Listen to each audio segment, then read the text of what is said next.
Happy Tuesday. Welcome back to the podcast. We're glad to have you with us. This is SEMA week. Yeah, it is. So happy Tuesday. But from now through the end of the week, you are just going to be bombarded with what the heck is that? I'm already seeing concepts announced by manufacturers that they're revealing it early because they're so excited about whatever.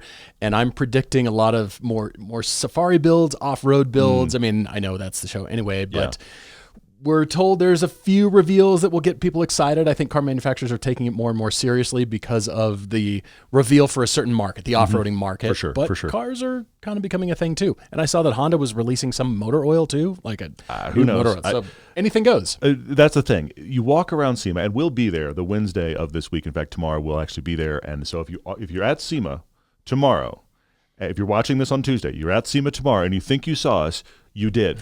Please say hello. Did. We'd love to say hi. That'd be really cool. There'll be all kinds of weirdness. And what's crazy is you and I walk the show. We go pretty quick. We see all our sponsors. It'll be very fun. Yes. We always see lots of crazy stuff. We take a ton of photos, and we get home, and we're still like, where was that? There's a bunch of stuff there that we're like, I have no idea. We walked every hallway. We never saw that. Yeah. And it's all madness. It's so very Vegas. So next week, we'll talk about what we saw at SEMA and the crazy things that went on, because there's always stuff. But we're going to dive in this week with other things. You had an interesting discovery that you found that I think might be my 12th car. I was wondering. That's why I thought. Thank you guys for engaging so much about the 12 car garage. And so many of you sent us your garages. And I'll be honest, right after the podcast episode ended, I think I changed 2 of mine. And then I started reading people's lists. I was like, well, I forgot about that one too, didn't I? I mean, it's an ongoing thing. But this is fascinating. From a startup called Longbow. Longbow in the UK, they have dropped the Speedster prior, but now they have introduced the Roadster. And I'm wondering if either of these are that 12th car on your list, a space for a small, lightweight EV sports car. Yep. And here they're doing it. Now, Longbow does not have any production set up yet. They don't have anything. They have ambitious goals, just like every startup car company does, and they have to. But right now, with the juicy stats, a sub 2,000-pound EV sports car with a 52 kilowatt battery, which isn't the biggest battery ever, but doesn't need to be a small car. Yep. And they're saying when driven in a spirited manner, it would hopefully get at least 200 miles range. I mean, they're claiming 275, but at they least know 200. what they're building. Yeah. You know, and at least 270 horsepower, which is the recipe, because a small sports car like this, you're not commuting and doing long distances. I mean, maybe, but it's an A to A car. Yes, but here's the other thing. It's just a loop. You go do a drive, come back, charge it. 200 miles is, one of my favorite routes in my Elise on a perfect Sunday morning is about 110 miles. One of my perfect routes from my house, okay? And when you and I drive up and we do Wolf Creek, one of our places where we're shooting that kind of stuff, we might do 150 in a day. Yeah. Okay? Yeah, so there's not that much distance you would drive for something like this. And back to the stats, 270 horsepower in the world of EVs is you're not even trying. That's one of your 4 motors on board. But the Lotus Elise has less than 200 horsepower. The Exige, the big boy Exiges have got like 260. Yeah. Okay? It's the same weight. It's less than 2,000 pounds here. Those are the right stats. The problem is this is supposed to be a $100,000 car, roughly. I mean, like 85,000 euros or pounds or whatever. Is it pounds or euros? It's British, isn't it? British, yeah, okay. Yeah. But it's like $110,000, $111,000 US. From a company that doesn't really have anything to make this with. They don't have a manufacturing partner. Their ambitious goals are 10,000 cars by the year 2030. That's nice. Whoa. We'll see. We will see. Let's get a few built first and do proof of concept and some crash testing and see how it goes before we put a stake in the ground and claim 10,000 cars by 2030. But what I do love is that they're doing it. There's no startup car company that can have everything sorted from design. Everything is ready to go. Production tooling. We've got a factory. We've got a built-in network and distributorship. And you have to bite off all these pieces as you go. So I completely understand, but at least they're doing it. And it is pretty nice looking. It's pretty intriguing. exciting. The Speedster has no top at all. The Roadster is not a convertible. I just want to clarify, which is a little weird. They should have just called it the coupe. The Speedster has no windshield, no top, nothing. Agreed. Which I agree with Speedster, but Roadster should be like Targa, maybe. Yeah. Okay? Yeah. This is the coupe version, which I actually think looks great. and I actually have a photo of it as well from the side because I think it's fascinating to see how kind of bizarre and small this looks. I think the Roadster helps it visually. I think it's better looking as the Roadster. The Speedster looks a bit odd. There's the Speedster, but it looks it looks cool. But it looks cool. It's a fun. You put a helmet on. You're gonna want a helmet. At least some goggles. Yeah, exactly. It's an A to A car, maybe A to B, but you just take it for fun, and that's the whole point of it existing. I'm intrigued by the idea. I mean, people keep teasing this. They keep. I'll go further. I'll make it personal. They keep teasing me. We're going to make a little cool electric sports car. And I go, where is that? Nobody's really done it yet. Or if they do it, they end up with, I'm sorry, we tripped and fell and it's now 3,500 pounds. Let's make a small, light electric and see what happens. I hope they succeed. Got a prototype made out of graham crackers. Pretty much, yeah. Cardboard and duct tape, and then we skin it, and here it is. Well, at least they made one that isn't, and I say this as an Elise fan, isn't a rethought Lotus Elise. Yeah, true. At least they went, here's a new car. So that's promising, hopefully. Griot's Garage is our official car care partner and one of our very first sponsors for the show. They don't just make great car care products, they want you to get out and drive your car. Griot's is a family-owned company, and they've been a part of every one of our road trips. We always take speed shine on every shoot, helping us spot clean cars at a moment's notice. Their foaming glass cleaner is the quickest and best way we've ever found to get windows cleaned before a big day of driving. And they're always releasing new and improved products like their updated Wash Bucket 2. Plus, all of Griot's liquid products are 100% guaranteed and made right here in the USA. The Griot's people are always happy to answer any questions to make sure you get the right product and the right results. So get the best quality car care products out there from a company that has always supported this show. Our audience can always get at least 10% off by using the code DRIVER10 at griotsgarage.com. Today's Topic Tuesday is some more predictions. Thank you guys for writing in your 12-car perfect car lists and other lists. Yeah. It's been fun to see those on YouTube comments and be bombarded by emails. And yeah, it's been really good. Yeah. You guys have brought up cars that I forgot about. Totally. I thought, would I really want that? It was a fun thought exercise. So and it's continuing. Can we say the Longbow is your 12th car for now as a placeholder? This is why I have that placeholder. Okay. I want a small, light EV. Let's hope the Longbow exists. I mean, we're playing in magic made-up money anyway. Also, I thought the discussion on YouTube and in the email account was big with the 12-car garages. Mm-hmm. I was not prepared for the scale of it on Discord. Yeah, our patrons decided this was the new world to live in, and it was just. And thank you. All of our patrons are on our Discord channel, so if you support the show at all at any level, you're part of our really cool Discord community. So patreon.com, Everyday Driver. You can actually link from our website if you'd like to be a part of that community. It's a really, really cool community. Many of the folks on there become genuine friends. It's really, really awesome. Yeah. But I was just not prepared.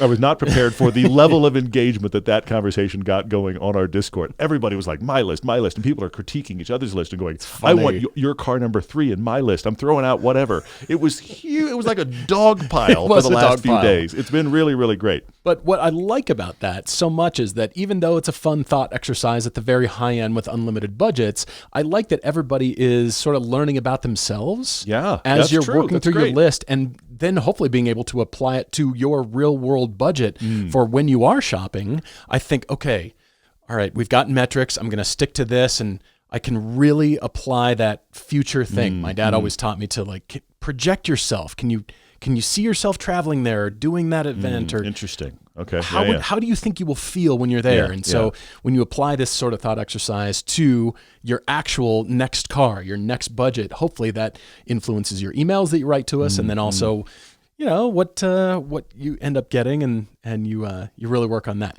But today's top 5 list is a combination of emails from Petrolhead 2003 on Instagram and an email that we got from Andy L.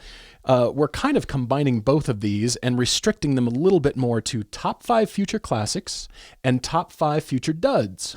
I called them the classics and the jokes. I like that. It's like the classics and the memes. It's ridiculous. But the key thing is we did 5, 5, and 5. 5 future classic. Yes. 5 future jokes, duds, whatever you want to call them. But within the last 5 years. Because you could go back and you could, guessed something from 10, 15 years ago. So these are cars that have to have been on sale new within the last 5 years. Doesn't mean they had to be introduced in the last 5 years. That gets even harder, by the way. But on sale in the last 5 years, which 5 we believe will be classics, which 5 we believe will be just memes, jokes. We can't believe that car was ever made. This was fun. The email from Andy L sort of added on to the top 5 kind of thing here because he brought up 5 regions. Japanese, American, Korean, German, and Italian. I didn't go that far. Your list probably is better than mine. I didn't quite make it on both lists. And then Andy also said this could be based on design and styling. This could be, influence everything to make our choice. I like it. Top 5 classics and top 5 jokes. The dud cars never came so easily. I was firing away. Oh, that's ugly. Oh, yeah, that's ugly too. Oh, my gosh. And it just one thing led to the other. So I have actually 6 on my ugly cars list. And I think I've got a pretty good top 5 classics list. But I say dive in. I've got a good top 5 classics, and I'll give you the reasons for all of these. And the top 5 jokes, some of them are obvious. And then I actually pared that list down because I really, for the jokes, and I'll get into that further, but for the jokes, they're cars that I really think in 20 years we're going to go, really? Just that's what humans built? Really? That's a thing that was for sale? I like classics and jokes. We're going to hop in here on all of this. And for my first one, you'll probably not be surprised, but I think it's already reaching this status, and that is the Lexus LC500. It is a classic. It's going to be a classic. Mm-hmm. I think 20, 25 years from now, people are still going to be buying these and going, aren't these cool? I think that has to be on this list because it's gorgeous looking. Yeah. And we've talked about it many, many times before. This is a full-on luxury GT car. This is not the car you buy to be your fun car. That's not its purpose. This is a drive daily, go cross country. Hey, this road is pretty cool. It is a GT car. And this is as interesting as Lexus gets right now.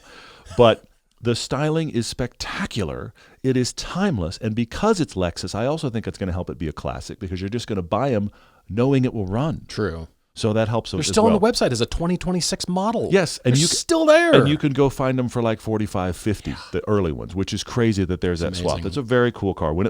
It's the other thing I thought about for classics. It's the classics we're going to look back on and be like, oh, they don't sell that anymore. But the longevity already with this car from 2017, 2018, somewhere in there, all the way to now, we're talking like a good 10-year run. Yep, agreed. And I think it's only becoming more beloved as, for lack of a better way to put it, the car industry is moving away from what this is providing. Attractive, naturally aspirated engine, good dynamics. I mean, I think it's interesting in that regard. The Jaguar F-Type. Oh. Specifically in manual if you can find it. That is pretty. That's a nice shot. It's a great-looking car, and they actually just barely sold the manuals till 2020, which was just inside the refresh. I like the early ones quite a bit. This is actually one of the refresh cars, but the Jaguar F-Type is one of those cars that every time we drive it, it's better than we remembered it to be. It's been overlooked. True. It's been kind of forgotten, but I think it's one of those cars, and please don't misunderstand me. I'm not making these cars equivalent, but I think it's one of those cars kind of like the original NSX. Okay. Where it got overlooked when it was being sold new. Some people bought it, and then in 10 years, everybody was like, you remember how great those were? And all of a sudden, they start climbing. I think it's one of those cars. I think the Jaguar F-Type has a potential to be more interesting later, especially in manual. The fact that they even ever sold this car in manual is kind of amazing. Yeah. So Jaguar F-Type is on my classics list. It makes you wonder what the future anything type two-door sports car will be. Like, but also it could go very badly. It could go very well. Yes, but also the other reason this is here is because of where Jaguar appears to be headed. This is also looking back with nostalgia in 10 years and going, Jaguar used to make that, which, let's be honest, we've done for the past 50 years with the E-Type. Save Ferris, save the manuals, save Jaguar, save the anything type, the F-Type, E-Type. So we need a new joke commercial of Matthew Broderick currently in a Jaguar F-Type that's a manual. And then we've got it done. And highly recommend it if you can pick one up. If you can pick one up, I highly recommend it. Exactly right. That's where we're going. Okay, moving on from that to my next classic.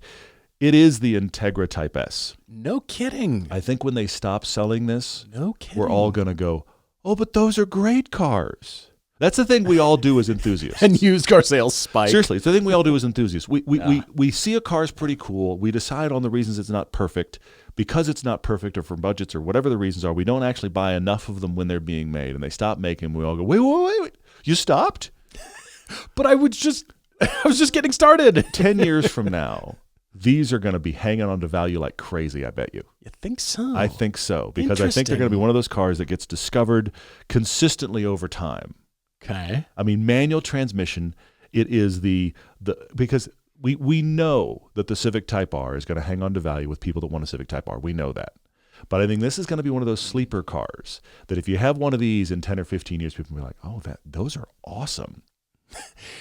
I like your style. Yeah, Integra Type S. So that one's on there for sure. Cadillac CT5 Blackwing. Wow. Okay. I don't know where Cadillac's going. Okay. I don't. I know they're going into F1, but I was actually just passed with a purpose on the freeway by the Escalade IQ. Really? The Escalade EQ.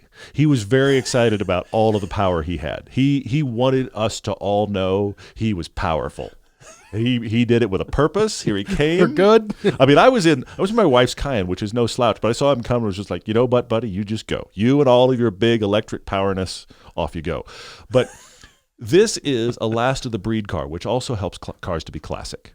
Mm-hmm. Manual transmission, rear wheel drive, good executive sedan, 6.2 liter supercharged V8. Will this ever happen again? 6.2 liter supercharged V8 with a manual.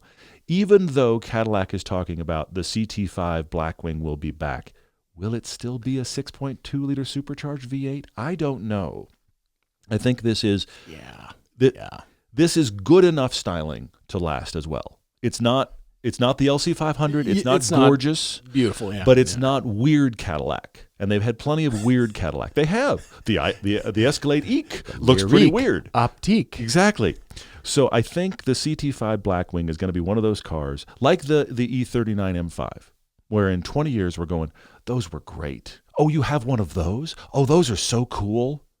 Please tell me the Celestique is on your ugly car list. It isn't, but Please it could have been. Well, here, I will say this. Because that's the opposite. Spoiler alert. I will say this. I restricted myself from making an all-EV list on the joke cars because it was easy to go there with electrics. I was like, that one and that one and that one and that one. I was like, I got to stop. I limited myself to 2 electrics out of my 5. Yeah. Because it was easy with electrics. Anyway, moving on. My last classic car that I think is going to be a classic has got to be the C8 Z06, because I think this is going to get overlooked for a little while.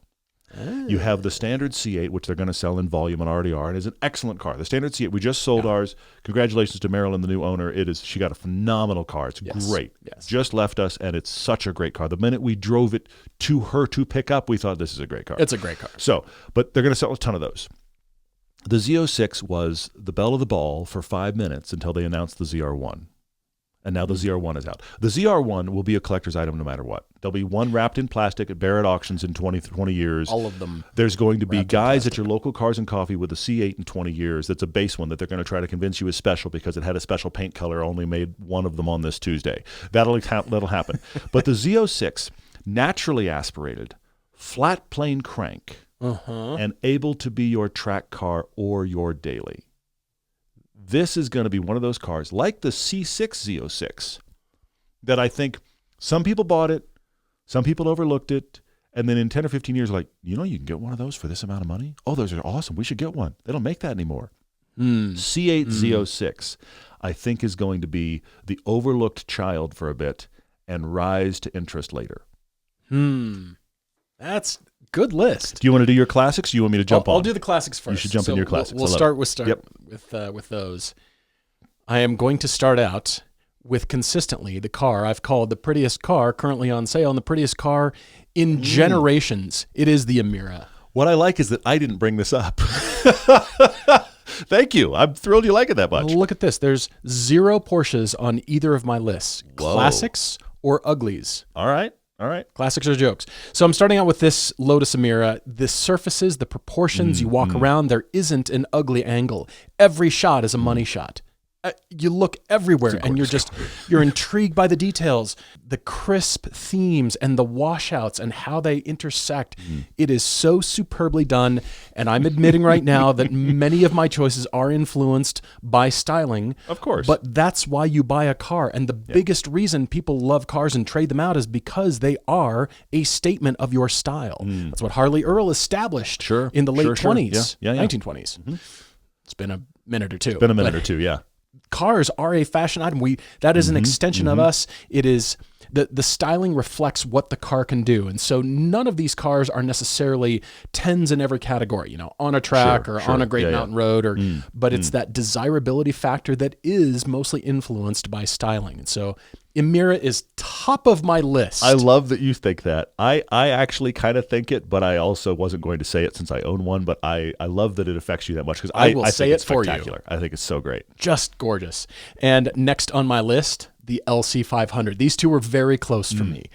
What a classic. What an instant classic designed by Ian Cartabiano. He was a classmate at Art Center just ahead of me, and he has gone on to lead Calty's design studio. So that could be why I'm liking a lot of Toyota's current designs as well.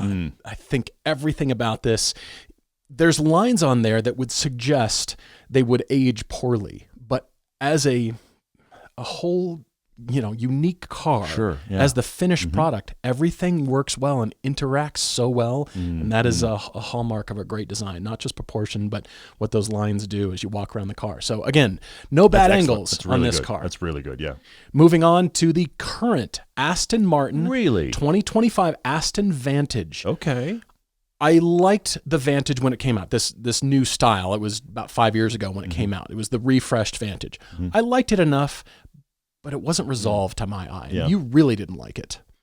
When it first came out with this weird bottom feeder trout nose, after the one that I love, the early the 08 and on, it's one of my all-time favorite cars. I would totally own one, and I've wanted them since they were new and couldn't afford one. And then they brought it with the next one. I was like, why is that ugly all of a sudden? Because of the weird bottom feeder snout, and they've slowly revised it. I will admit, it's gotten pretty. It is beautiful to my eye. It's got the Mercedes power plant now in 2025. It's got a lot of horsepower. The interior, you could say it's a little bit uninteresting and a little boring. The shapes are very clean and precise, but for that reason, I think it's going to age very nicely. It's not a lot of lines going everywhere and a lot of surface breakup that lower price cars like the $30,000 sedan market has to sort of entertain the customer. Why am I buying this? It can't be boring. I've got to be entertained. It's got to be stuff to look at. This is a classic instantly with these new design revisions. I think it's absolutely spectacular. Cool. Moving on to something that cannot be ignored, the RF in particular. The MX-5 Miata RF is an instant classic. Okay. All right. That's good. Just gorgeous. I mean, you can barely see the rear end of the car. This was, I kind of wanted to show both, but this is the current ND styling and that flying buttress on the RF. Car. Absolutely. You walk around the back and you just go, oh, that's just pretty. You know what's interesting about this design? It works on that tiny shape, but if that car were twice its size, it would still be attractive. It's just the lines are so good. Being diminutive helps it, but the lines are so good. You could have a large version of that car, and it would still be attractive. Yeah. All right, moving on to fifth on my list, and this is more of a personal choice for me, very influenced by styling and design, but I was captivated by the Genesis G90. The current large sedan, not just proportionally, but what Genesis has done to introduce new themes on an old shape, an old 3-box shape, the sedan. You got the hood, you got the passenger compartment, you got a trunk. Design something that isn't a 3-box shape, that really is cohesive and beautiful. Again, my choices are very design-driven, but I think this has the potential to be on the same level as what we love about the late 90s, early 2000s BMW 740iLs. Whoa. I think it's absolutely overlooked right now by many people in this market, and it's just a beautiful object to have in your life. The more you study it, the more appreciation you have for the sensitivity on this car, and it's not great to drive, but it's great to drive. It's just great to be in, and I think this is on my list for that reason. Since you're listening to us, you'll end up shopping for your next car very soon, and when you do, you need Autotempest.com. Any car, anywhere, at any price, Autotempest searches all the major car listing sites on the web, local or nationwide. And Autotempest has recently added price history for every car listed, so you can see how prices are trending and know if you found a good deal. You can also create search alerts and lists of saved searches so you can find your perfect spec even easier next time. Search on any device, in your browser or as an app for Apple iOS and Android. New, used, or unexpected, Autotempest is how we search for cars. Go to Autotempest.com/everyday so they know we sent you. Autotempest, all the cars. One search. I gotta jump into the jokes here. This is one of those cars that, it divided people so much, and that is the Cybertruck. I have to talk Cybertruck. Mm-hmm, mm-hmm. Up until the moment it came out, there were two parties. Okay, we had a two-party system. I couldn't wait to be more excited about this thing. It's going to revolutionize. It's going to be the greatest thing. Pickups are old and stupid. And those of us going, are we really doing this? Yes. You were in one of those two camps. Yes. And then it came out, and the camps stayed, but they got farther apart. The folks that were convinced it was going to be awesome, it was awesome. It was the great. Have you seen? Have you heard? Oh my gosh, you've got to be kidding! This is going to. It's going to outsell every vehicle ever made. I mean, literally, we had comments like this on some of our videos. How just wait a year when this outsells everything else in the market. There was legitimately a comment on one of our videos that was that, and I was like, really? Because I was firmly in the other camp, which is not only did you do this, but it still looks like that. And I think we can all agree now, this is a sales disaster. Okay? And I have to come back to the thing that I said on camera when we first drove it. There are some incredible engineering accomplishments in this. Mm-hmm. And clearly we have engineers tasked with doing incredible things. This is what Elon Musk is known for now. It has been documented that he gets on stage and just says, "We're doing this." And engineers somewhere behind the scenes are like, "We're doing what?" They haven't even heard. It hasn't even been brought up at a meeting yet. They're like, "We're doing what now?" And then they have to go figure it out. So this suggests, yet again, with the Cybertruck, that the best engineers out there are working at Tesla. They are working themselves to death at Tesla. Yes. But this is a joke of a vehicle. It is a joke. I mean, you don't even have to look far to see all of the problems, all of the returns, all of the piled up inventory. I think we can agree now, not a successful vehicle. But wow. Why do I keep seeing them everywhere, though? Well, but not a success, and but there's a lot around here. Often do you see one that isn't being used as a billboard for a business? Very few. Like 1 in 10 is not wrapped to advertise a business. Yeah. And we see a decent amount, but it's always an advertisement, which I think is crazy. So anyway, there. But in a similar vein, my only other EV, because I had a list of 5 EVs before I even started. And I was like, I got to back it off. It's too easy. The Hummer EV. Now this also speaks to the other thing about all of these joke cars, because the other thing about all of them, and you'll note the trend here is, all of the cars I'm bringing up, their manufacturers were really excited about them when they came out. The brands that made them, these were not cars that were released to no fanfare. These were cars that were released. All 5 of my cars were released to have you seen what we did? Have you seen our new whatever? The Hummer EV gets announced with a lot of GM fanfare. Yeah. We're going to remake the Hummer, the least efficient vehicle ever. Okay? Nothing about the original Hummer economy was irrelevant. That we will break. This was literally the American military thinking. And I'm not saying this is the wrong thinking. It's just literally the thinking was, we will bring gas to the desert. We'll just bring gas with us. We know it doesn't burn. We'll just, we'll haul the tankers to fill the Humvees. Yes. Totally inefficient. Becomes a phenomenon.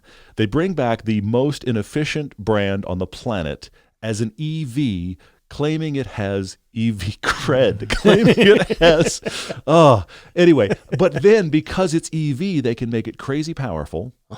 So they have WTF mode, which we all know what that means. But if you're an actual company, you can't have that on your product. So it means watts to freedom, where it gets this behemoth, which weighs nearly 10,000 pounds, down into the 3-second range, 0 to 60, and it crab walks, which no one actually needs. Looks cool in a commercial. No one needs that. Here's the thing. If you come up to a couple of rocks in the back country, you don't go crab walk around. You just go over them. Especially in this thing. Yes. No, you don't. No, you don't. So anyway, the other thing about this Hummer EV, the reason I think it's a joke is because I have seen a few. We haven't driven it, I will admit. I've seen a few, and nothing about this has the build quality or presence of a $100,000 vehicle. Nothing about it. Agreed. Yeah. So, Hummer EV. That's my last of my EVs. I could have kept going with EVs, but I didn't. I went to other cars where it was like, what were you thinking? Manufacturers were excited about this. This is the Mitsubishi Eclipse Cross. You're trying not to laugh. Okay? Now, I will admit I also found a bad picture on purpose, but... That was the whole exercise. Go find the worst picture of that. Mitsubishi. Mitsubishi in the 90s. Mitsubishi in the early 2000s. Uh-huh.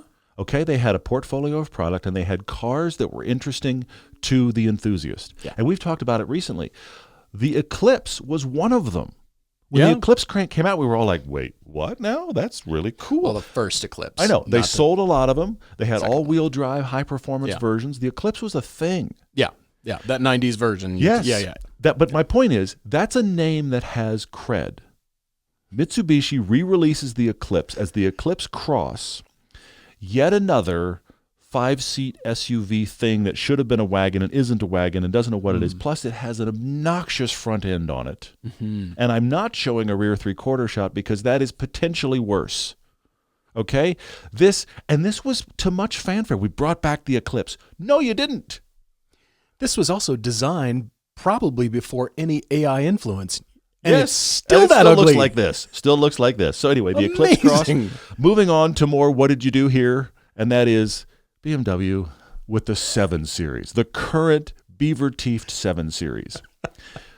Just travel back in time with me to the Pierce Brosnan era of James Bond and the big 7 Series, slab-sided 7 Series, the 50, the 40, those phenomenal-looking 7 Series that I think are all still living in our brains as just this is what a 7 Series can be. At that point, that was the coolest executive sedan being made. There was not a cooler one, and it was mostly just that great styling, which there's a guy in my neighborhood that has one. That car drives by, still cool, still unbelievably good-looking. Okay? Now we're here. The current 7 Series, I don't care how big the rear screen is. It's TV-sized. I don't care how awesome the stereo is. It's like 40 speakers. It's ugly. It's heinous looking. Yeah.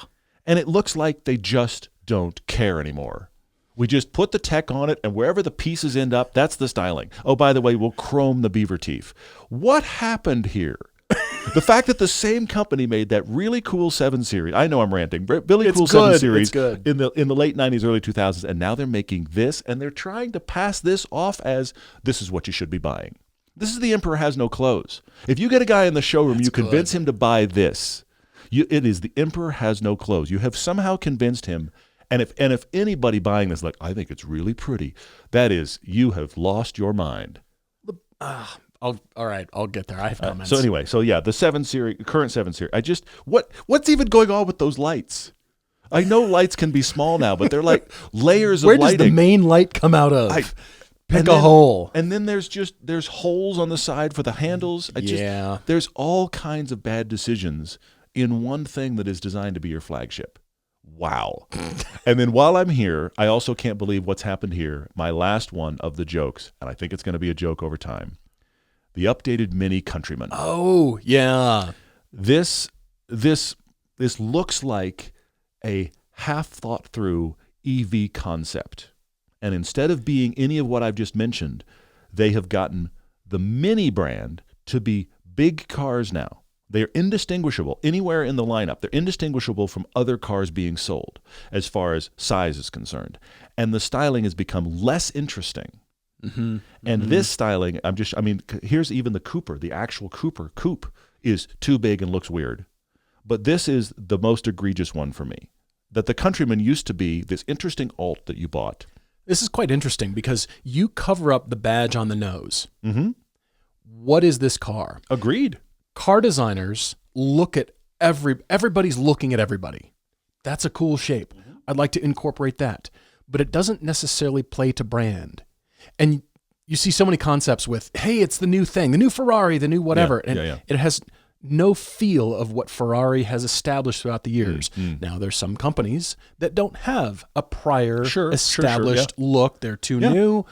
Fine. They can kind of do whatever. But for this, cover up the badge on the nose. It's irrelevant. And this could be any car anywhere on the planet. Absolutely. And Mini was one of the rare brands that had a style. Yeah. You just knew what a Mini was. And the marketing people leaned into that. And promoted that. And people bought them for that.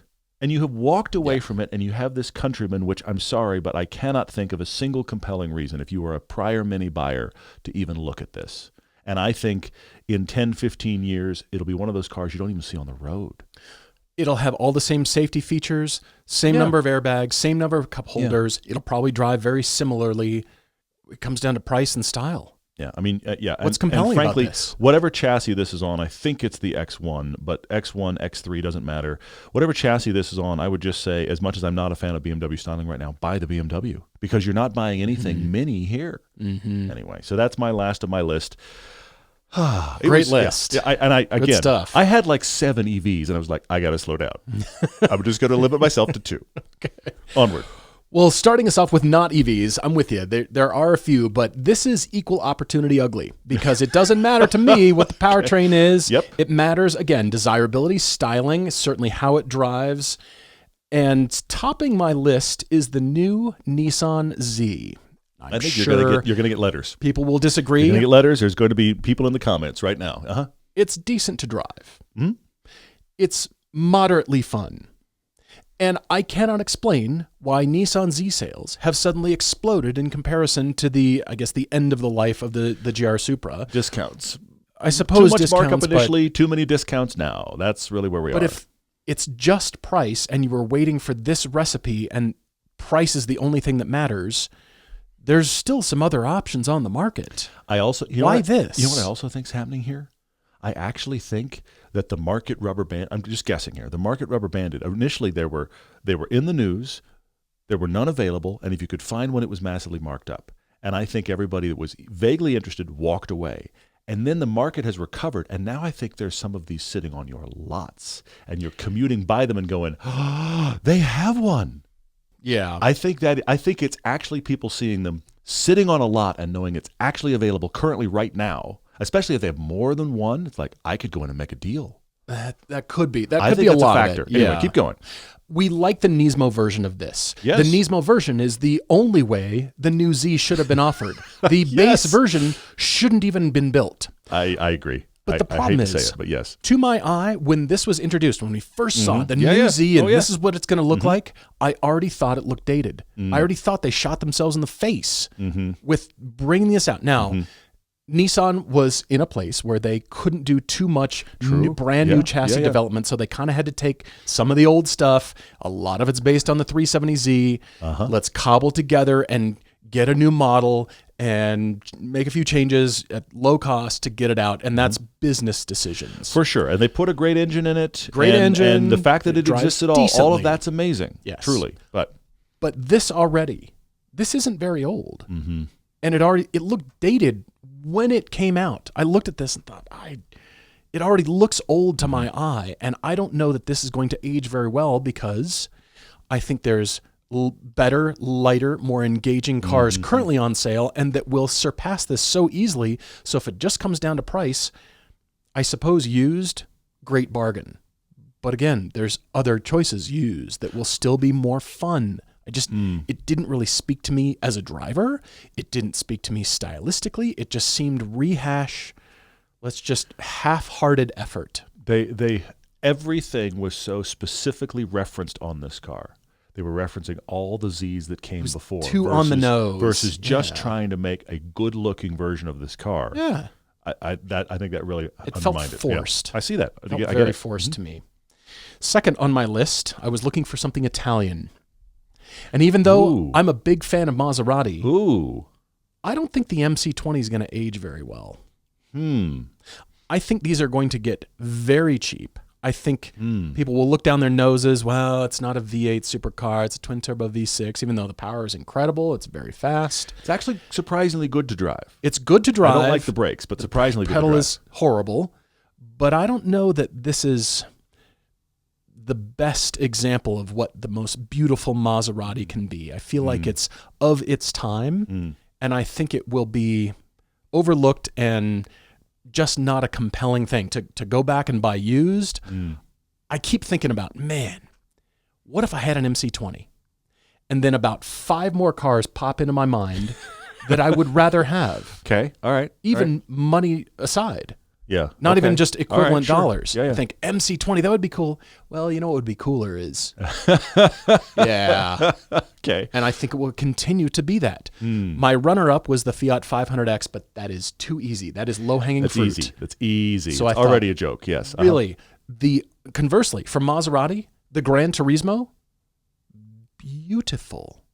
Gorgeous, excellent to drive. Yeah. It's too expensive new. Used, those will be a bargain. And I think those will be great long term. Interesting. Okay. But here, using the same engine, I don't think these are going to age very well. And I don't think customers will be interested. And Maserati is currently wondering, why aren't we selling more MC20s? Why aren't we selling more of these cars? They're being too protective. They're being too secretive and trying to treat Maserati, the brand, like Ferrari can get away with. Or Lamborghini, and treat the customers like, well, it's so special. Is it, though? Is it? Because there's better cars to drive. Okay, all right. That's controversial, but I like it. Now, I need to have you know that Todd and I never consult each other on our lists before we start the podcast. We don't, ever, yeah. It's part of the fun. The reason I was laughing earlier is because of the overlap. You did it too. The more I see these, the SUV, the truck version, and the more I think about what was the design problem, the meetings, the entire gestation of redoing the brand, bringing the Hummer brand back to life, and so many red flags, I guess, but just milestones of just here's how we should actually approach.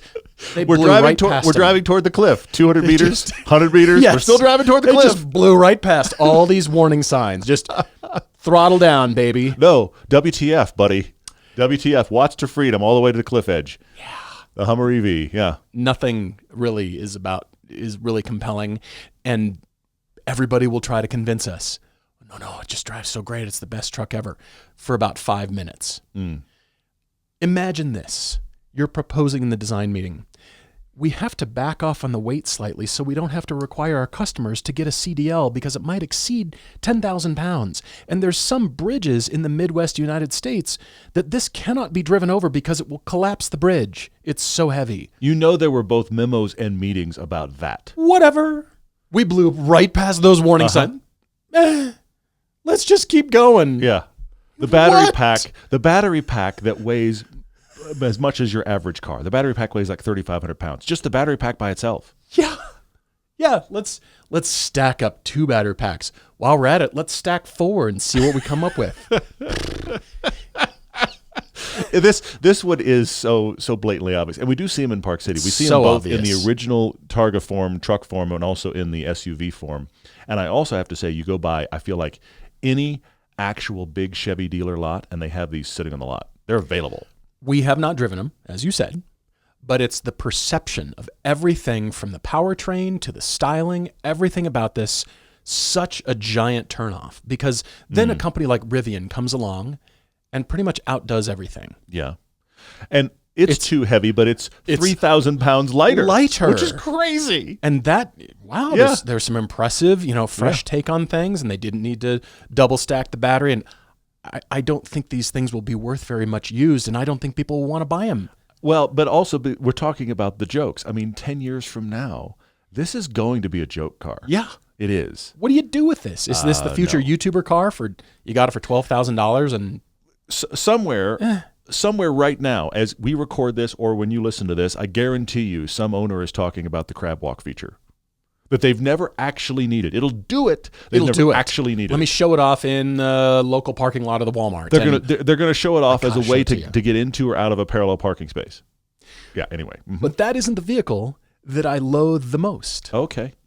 We overlapped in reverse order. The Cybertruck is back, everybody. The Cybertruck belongs here too, because the more I see of these, the more I see them driving around, the more I loathe this thing. I do not like the styling. I do not like, and I'm throwing out Tesla. I'm throwing out Elon Musk. I'm just as a vehicle. Sure. And I have to acknowledge, you're absolutely right. There's some technological marvels here. Wow, that was really well thought through. But the end result makes it feel like an EV Aztec. Yes, that's a great description. Yes, and you're right. If you separate it from all of the hype and the politics and the whatever. Separating everything. This drops from the sky, doesn't matter what brand it is. Here's a design. Like, are you kidding? it doesn't look good on the road. There's no angle where it looks good. Forcing stainless steel to be the material of choice to build this thing out of, but it overcomes everything. It can out-accelerate everything. Everybody claims, well, you'll never go back to normal steering. Yeah, I will. Yep. I mean, I'm amazed with what they did. I'm fascinated It's amazing. by it. It's unbelievable that you did this drive-by-wire thing and the steering works at different speeds. That's incredible. If you like that, great. Choose it. Yeah. But I don't. I have to temper this because I admire what Tesla has done, but it feels so forced. Nothing about this comes easily. It's so forced. We forced it to happen, and then running into things like the wiper just flies off, or it just inverts itself in a rainstorm and becomes useless. You start that list. The number of things that you won't believe that this happens. Yes, tried and true things that just work. Yeah, it's not innovative necessarily, but then the innovation hasn't been so well thought out that we just tried it, and you, the customer, have to live with it. Sorry, took your money though. It feels like some brand, Tesla, whoever, some brand's new moonshot thing they aren't going to sell, but they're going to show you all the cool stuff they can do. And it's just the weird design to get everybody to notice at the auto show and to get all the press. We're not selling that. We're not selling that. We're just showing you what we can do. And all this technology is going to trickle down into our more normal cars. This is Tesla selling that thing that shouldn't have ever been sold as just kind of look everything we can do. And the everything they can do, impressive. But it's wrapped in that package. It looks like that. And it keeps looking like that. And here's the thing. I don't care how you wrap it. I don't care what color you wrap it in. I don't care what billboard you put on it. Every time I see one of these in the wild, it looks weird. Every time I see one photographed, though, it looks like a digital creation. It doesn't look like an actual photo. It looks like AI, and so I know it's a photo. Is this origami? What it's am I so looking funny. at? It looks like an 8-bit thing in a real world. Anyway, yeah. Again, equal opportunity ugly. Okay. It wasn't necessarily pointed at EVs, but BMW has gone through the phase. You have the 7 Series as well. Oh, my God. The 7 Series and the i7 in particular, they are very close to each other. Showing here is the i7. The 7 Series was always described to me as the aspirational car. BMW wants to start you out with the 3 Series, and as you progress through your earning potential and your career, you move up to a 5 Series. And then, oh man, that showroom, they've got a new 7 Series. I can't wait to become middle management or executive and move on up to a 7 Series. Why this? It's hard to describe. You're making a great point. The low there. Let's take the front of it off. Pretty much anything would look better. Well, but also to that point, even if you replace the front end on the 7 Series, nothing about the rest of the design looks like anybody cared. The rest of the design looks like we phoned it in. Absolutely. But the rest of the design, let's take styling out of it. Mechanically, there's other cars that'll do this. Yeah. There's the 760. Well, they discontinued the V12, so it just has that twin-turbo V8 in it. Yeah, there's other big sedans that are powerful and fast. I mean, the G90 is one of them, in my opinion. But, hey, we've got this, and I just don't understand the thinking, the progression, and where we went off the rails. It's like they called GM we went way off the rails. We just blew past these warning signs. Yeah. We'll follow you off the cliff. Go for it. Here we go. Let's go together. We'll hold hands. You had to walk by the G90 that you brought up. You had to walk by the current Audi A8, which, by the way, isn't the best-looking A8 by a long shot. But you walked by it. It's a beauty as well. queen next to this. You walked by the new current S-Class. Yeah. To wind up here. I don't understand the thinking. Did anybody at BMW actually stand back when they created the mock-up and think, it's ugly. We should stop and redo things. It's not too late. But now that it's in the sheet metal, it's too late. Gosh, that's so, wow. All right, it's so funny that you and I actually overlap. Because, again, we never talk about these lists prior. We just dive in. It's very fun. Oh, you went further. Okay. I had a 6th. Equal opportunity ugly. It doesn't matter that's EV or not. I think this is controversial for you to bring up the ID Buzz. Don't think this will be a winner. I don't think it brings back everybody. Oh, I love the Volkswagen bus. The bus is so cool. The old bus. And it remains cool. This one, I'm trying to imagine this with a gas engine too. Let's take EV aside. What if it had a gas engine? Which is how it started, by the way. Yes. Like 10 years ago, you and I were on a shoot, and 6 of these drove by on a back road in California. They were being tested for California at the time, and if I remember correctly, they were called the California. Correct. And they had a gas engine in the back, and it eventually became the ID Buzz. Let's imagine it's got a gas engine, maybe even a flat 6 in the back or something. It's just a minivan. It doesn't look really compelling, and it doesn't necessarily do anything that other minivans on the market. It didn't really set itself aside. They just abandoned that for the typical platform, the EV platform. Sure, yeah. I don't think anything about this is cool or has the cool factor or the get away from it all or change your lifestyle. It's just another people hauler. So what about it should Volkswagen do to bring the dollars out of their customers' wallets? What can they do to extract the dollars? You got choice when you're shopping in this market. And you know what? All right. At this level, there's a lot of other SUVs that are better looking and drive better and will be better than this thing. I think this is a disaster. There was such hope. There was such opportunity. 10, 20 years from now, I think it'll be interesting to see what people think of these. I don't think it'll matter. I was fascinated by the fact that we did see the gas version called the California a decade plus ago when we were on a shoot. It was if memory serves, it was the Focus RS and Civic Type R, prior Civic Type R shoot. There were like 3 of them. There were at least 3 of them that came up that road. That was Yeah. Ojai Highway 33 came up there, and we were like, there they are, moving. And we thought at the time, if they're testing them at that level, they got to be close to coming out. And then they went radio silent for a while, and it popped back up as the ID Buzz. You're going to get more letters there, but Not in love with it. I think you're probably right. It's currently not a sales success. True, yeah. I mean, and that's brand new. That's shiny new thing. If you've got a list, an idea, like any of these that we've done in the past, please write to us, everydaydrivertv@gmail.com. We'd love to hear from you. And many of you have been, like I said, writing your lists, and we're combining things to really make it hopefully succinct. And please agree, please disagree. We want to hear from you either way.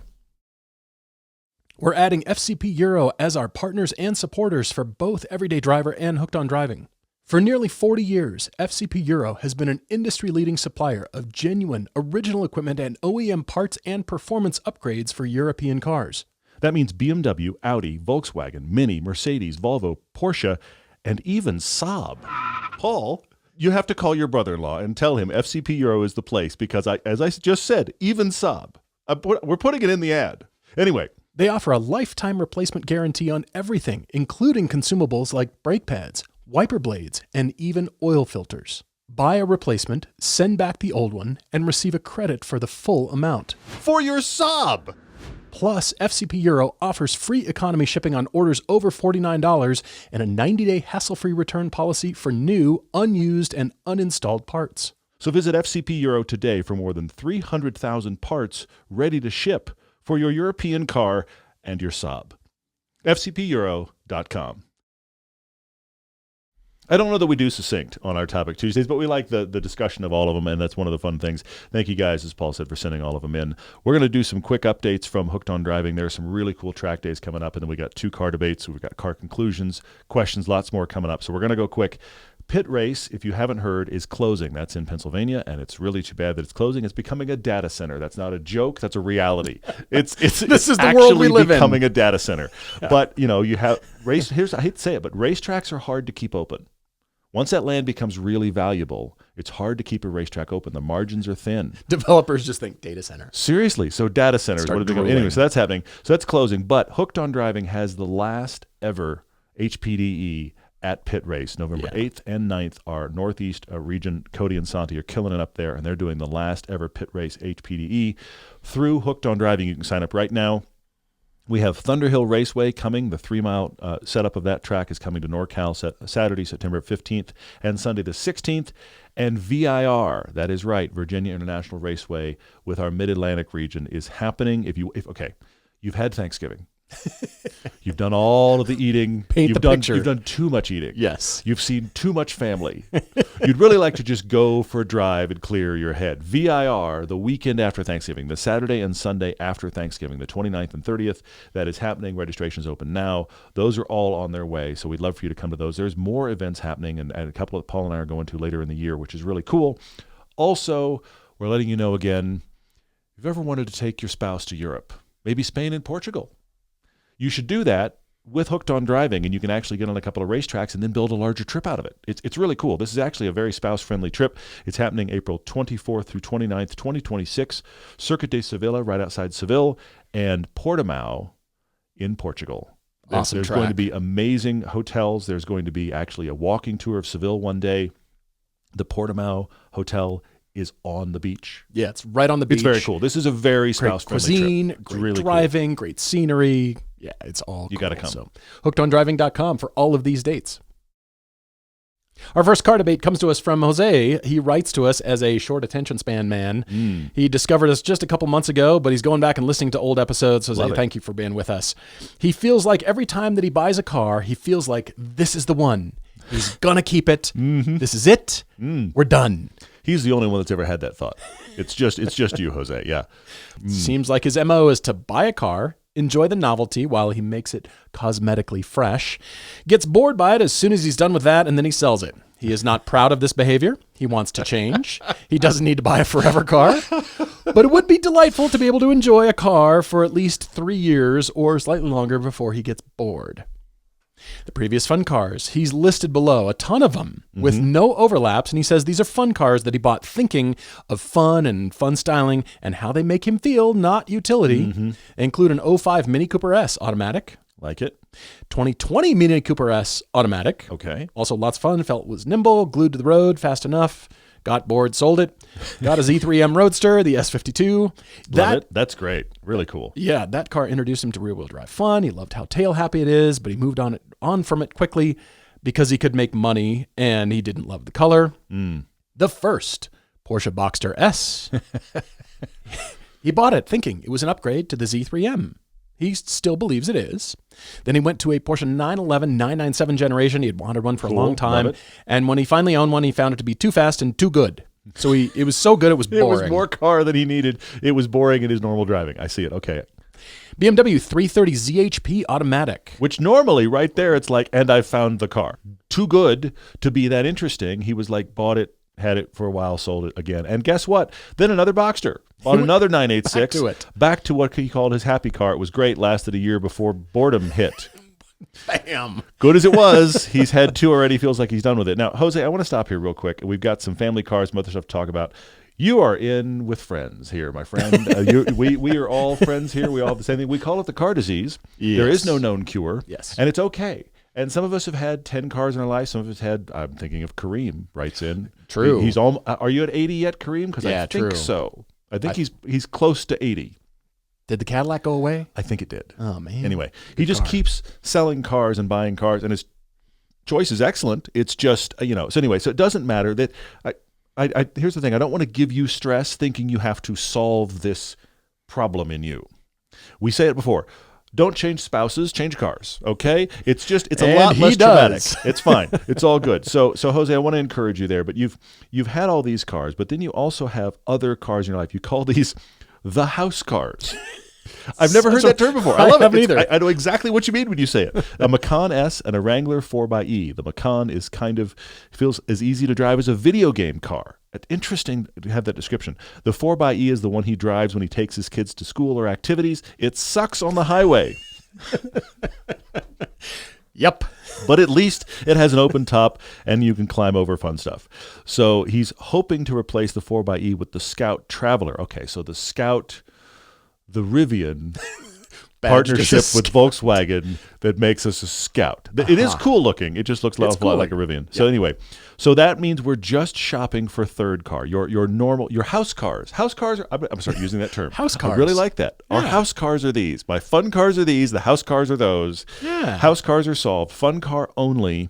He thinks the sweet spot, there it is for you, Paul, ding ding, is something somewhat fast, maybe an analog feel, with some modern safety features. Now, I want all of you to lock in those features that he's just mentioned, because then we get wild from here. Somewhat fast, maybe analog with some modern safety features. Engagement is important. And then he lists the things he's already looking at. And we break many of those rules right away. Jose suggests a mid-80s Alfa Romeo GT V6. Plastic, cassettes, good old rattles. He's worried about reliability, even on well-maintained examples. But at the same time, isn't that part of the Italian car experience? Sure, we'll just say yes. Yes. Jose is good at cosmetic fixes, but he's not mechanically inclined. He also suggests a diesel Mercedes W123 wagon, the green over tan. Yes, just run to a wagon. Just diesel Mercedes wagon. All your problems will be solved. It'll be your forever car. Sure. I don't think that will last very long. No. How about another S52 Z3M Roadster? Well, you've had 2 Boxers. Why not 2 Z3Ms? We haven't had 2 of these yet. Yeah, okay. Another 2020-ish Mini Cooper S. Well, you've had 2. How about a third? He lists a Saab 900 SPG, the Special Performance Group Saab 900. My brother-in-law Daniel is cheering you right now for the Saab. He has, I think they've got 5. I've kind of lost track, but a lot. Lots of Saabs. Born from Jets. I had to put up a Saab SPG actual photo from the actual advertising. Here is the 900 SPG going down a road in an old ad, and the shadow behind it is of the Saab jet. That's how Born from Jets they want you to believe this is. It's just like a jet. Interlinked. It's just like a jet. Anyway, moving on. Daniel and I have actually been having discussions about how cops have reported when they go to accident scenes, the cars that are the Saabs and people that are in the Saabs are far better protected because of the engineering. And yes, they did put a lot of engineering into it, but over time, manufacturers found better, cheaper ways to build cars. I guess they weren't better necessarily, but certainly less expensive ways, and so quality has suffered. But those Saab 900s, yeah, they are really cool. They're built well, and I've been fortunate to drive a few of Daniel's out of his collection. He has a collection, so you can just go try it. Yeah, and my sister now has a Saab wagon. Of course, of course she does. The turbo hose, or it was actually the an electronic actuator that actually made the turbo come into boost and get activated. Actually work. Yeah. Apparently that was off, and she was wondering, why is my car a dog and why is this so slow? And they took it to the mechanic, he hooked it up, and she's like, I love my Saab, it's super fast, and he's getting daily triples. So there's good news there, everyone. First gen Audi TT is next on the list, that 3.2 VR6 engine. So Jose, I love a lot of your suggestions. Jose needs our help desperately. You need, first, permission to keep doing what you're doing. We are here to enable you, my friend. I suppose. For sure, yes. Because I love that you're getting all these experiences. Yes. And at first, Jose, I thought, is a more expensive car the answer? Because it's easy to rocket through a lot of inexpensive cars and just do the flip. And you have it for a year, you got it for 2 years, and then boredom hits, like you said. Yeah. And you can just choose a lot of inexpensive cars. And, well, I haven't tried that. And, Fiesta STs, and just rocket through stuff. But then where does it end? Or does it ever end? Or does it need to end? Need to end? So you've got permission to continue on, and there's so many cars that you haven't experienced yet. True. Fiesta ST. Go get yourself a $9,000 Fiesta ST, and you'll cackle for, until boredom hits. Well, until it's dirty, apparently, because I feel like these have to look nice, and then he's doesn't like it anymore. But okay. But then I thought, people at the high end, wealthy individuals, do the same thing with expensive luxury cars. True. They just lease them. They've got them for 9 months, and they get bored, and the next Bentley comes out. Maybe that's who's buying the BMW 7. I'll have that for 6 months. Anyway. Did you buy it in the dark? Were you blindfolded? What happened? Did you trip? Online? Not hear the gun go off? What happened? Turned up my computer screen and clicked buy. Anyway. What happened with that thing? So I thought maybe not, because expensive car, then you're just having it longer because it's so expensive, and then you're spending more, and it would prevent you from driving it because, it's too expensive and the value is going to go down, or go over miles on my lease. And so that's not the answer. I thought about something slower to try to extract more out of the, I've got to learn to really carry my momentum. I mean, maybe that's the answer, but you've had some good cars and they're decently quick and fun to drive. So maybe that's not the answer. And then I thought about, what about a project car? If you put all the blood, sweat, and tears into a project car and you make it yours, like that old Alpha, and you find cassettes and wow, ABBA from the 80s. Let's see what that sounds like. Car's greatest hits always works. There you go. Yeah. I thought about a project car, but you said you're cosmetically inclined, not mechanically. But what if you learned to rebuild something major? Pick a major thing about the car, and you built it, and you became one, and all your money went into it, and it was yours, and because I built it, and I don't know that would hang on any better, but it's a good idea. I don't think so.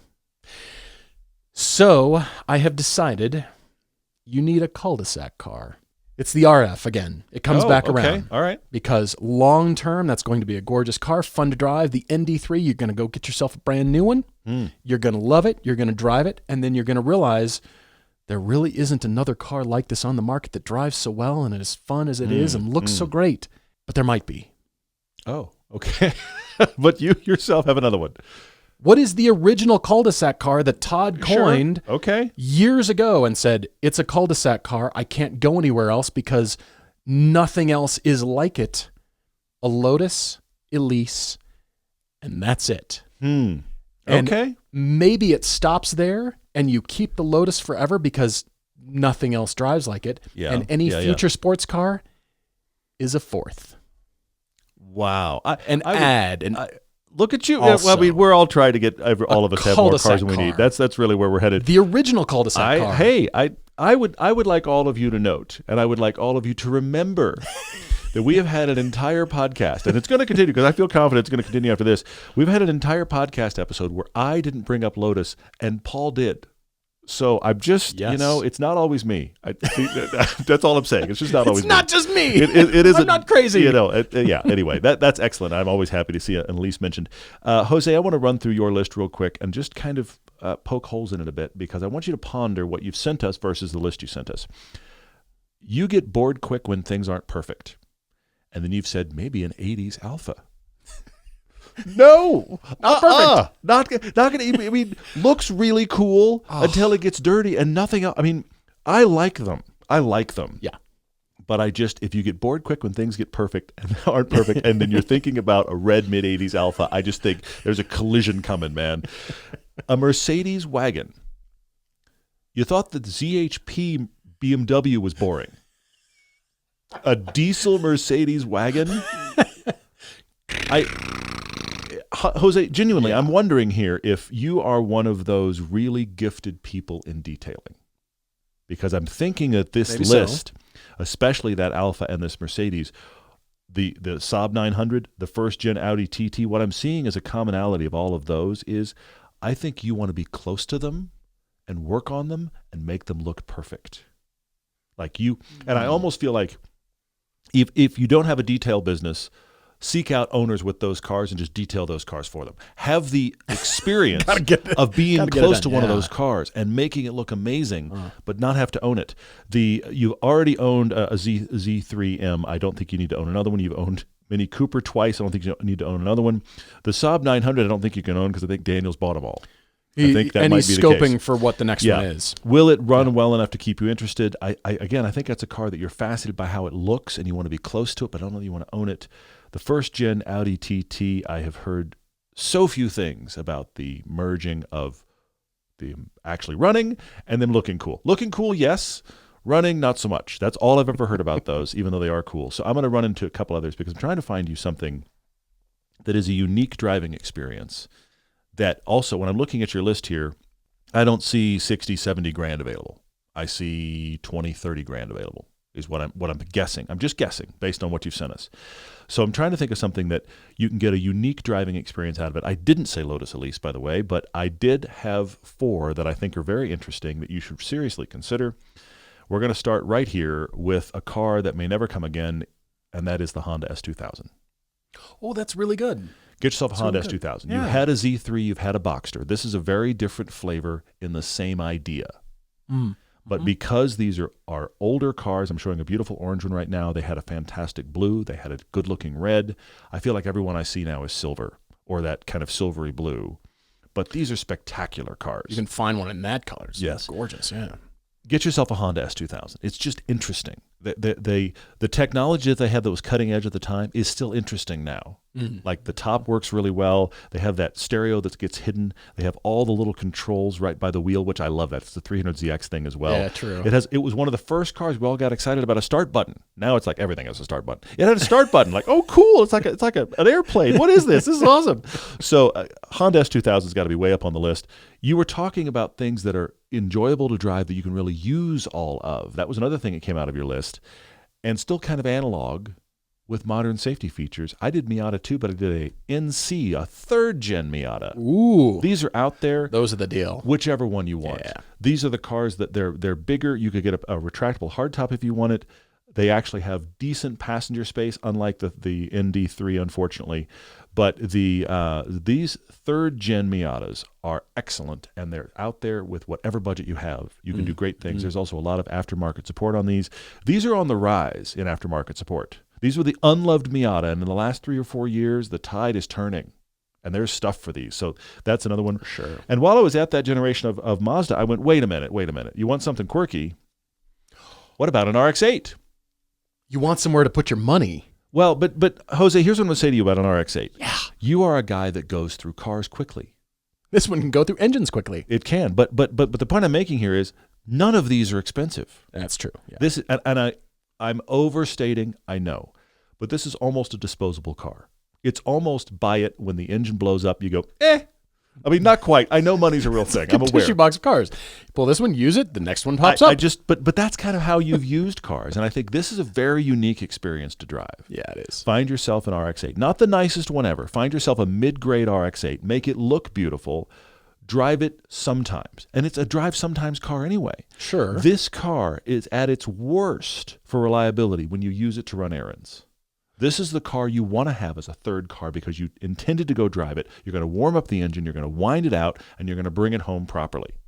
Could an RX-7, FD RX-7 fit here too? Because I like those RX-7s a lot. It could, but I think he's looking for modern enough. And the problem with the RX-7 is I think they're above his budget because the good ones are all really expensive. These RX-8s are just out there for nothing. Yeah, true. So I think it's modern enough. It's the same generation as that 3rd gen Miata.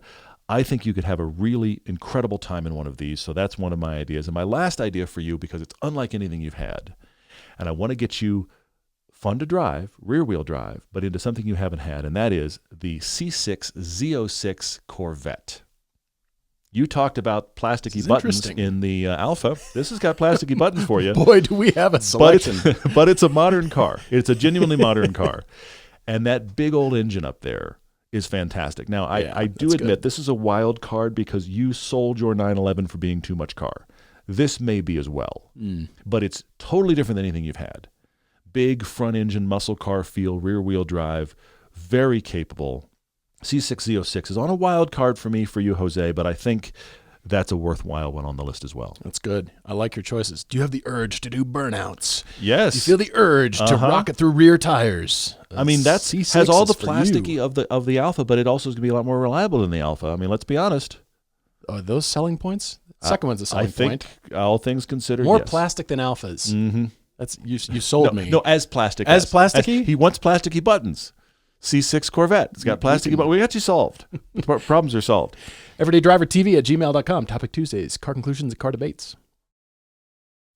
Moving on to Mark and Marianne R. in Pittsburgh have written to us about Mercedes-Benz sunsetting the app on their current car. Mark, Marianne, thank you for writing to us. They're in their early 70s, but are immature enough to have hope there's positive outcome to this issue. Their previous cars include 60s Volvos, 70s Mustang 2 Cobra. Ooh, you had one of those? Oof. 80s Hondas, Mazdas, and Suzukis. 2000s Mazdas. Yep. He's not sure if this is a debate or a Topic Tuesday, but just before COVID made prices crazy, they bought a used Mercedes-Benz 2018 GLA 250 4MATIC with 17,000 miles. Okay. Jupiter red, tan interior. They traded in their 2012 Subaru Impreza with 100,000 miles that required a quart of oil every 600 miles. Must have been fun. That was their first non-standard transmission car. They learned that CVT is short for crap. You're being kind, but yes, that is absolutely true, yes. The small GLA is much better built than the Impreza. He says, washing the GLA for the first time, they were amazed. Oh, with Griot's Garage Car Care. Very cool, glad. They were amazed the hood didn't flex like the Impreza.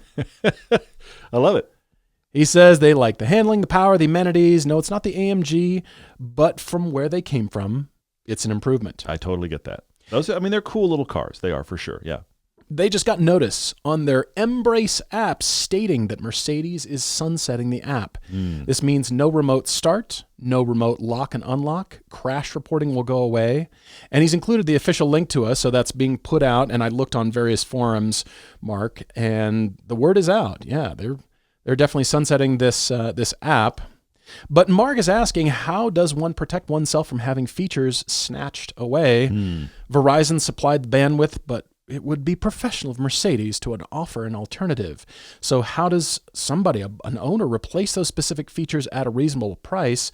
You saw the price of $1,200 to $1,400 for a third-party install. They've got 100,000 miles on their GLA now. It's their only car, and they plan on keeping it and buying a newer Mercedes-Benz vehicle next year.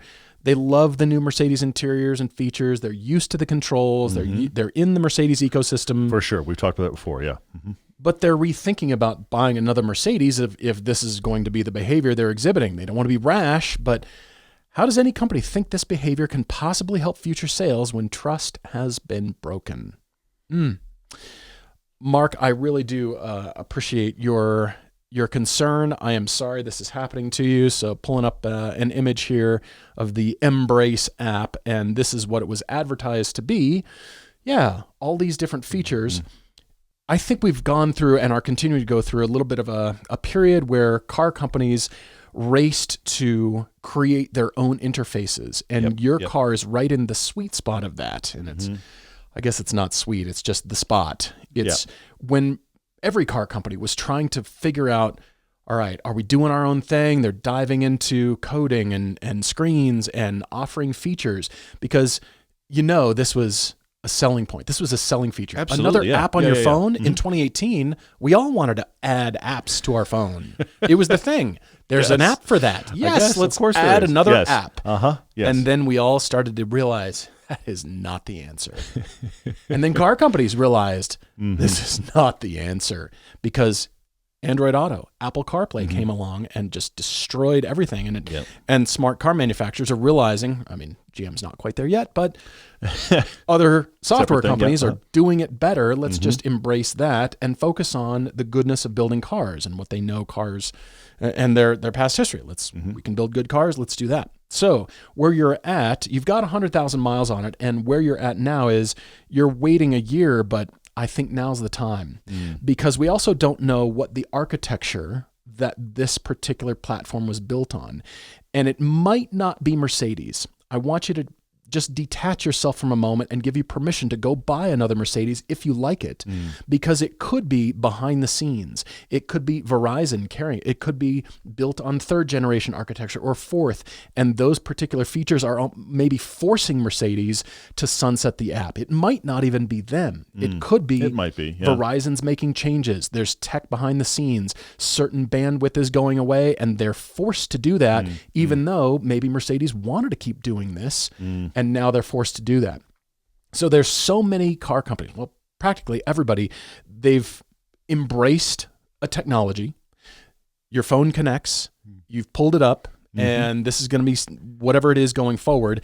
There is no guarantee that any car company won't keep doing this. But I feel like things have settled out since the late aughts.